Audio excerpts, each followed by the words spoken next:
नमस्कार मंडळी, आज आपण बघणार आहोत परफेक्ट इडली बॅटर कसं बनवायचं। यासाठी आपण येथे एक माप रेड राईस, एक माप नॉर्मल राईस घेतलेला आहे। राईस स्वच्छ धुवून 7 ते 8 तासासाठी भिजत ठेवायचा आहे आणि त्याच मापाने आपण एक माप उडद डाळ घेणार आहोत। उडद डाळ सुद्धा स्वच्छ धुवून 7 ते 8 तासासाठी भिजत ठेवायची आहे। रेड राईस ऐवजी तुम्ही उकडीचा तांदूळ सुद्धा वापरू शकता।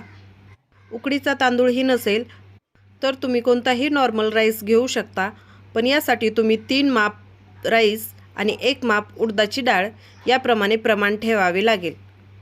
यानंतर आपण रात्रभर भिजत ठेवलेली उडदाची डाळ आणि तांदूळ मिक्सरमध्ये बारीक वाटून घेऊयात।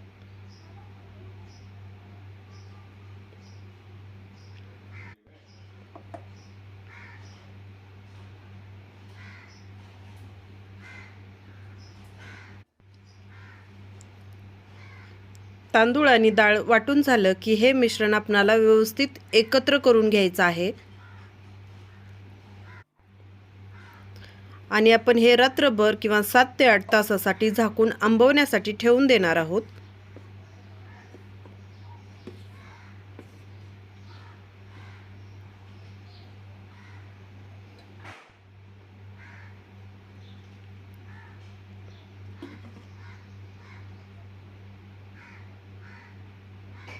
रात्रभर ठेवून दिल्यानंतर आपलं इडली बॅटर खूपच चांगल्या प्रकारे फर्मेंटेड झालेलं आहे।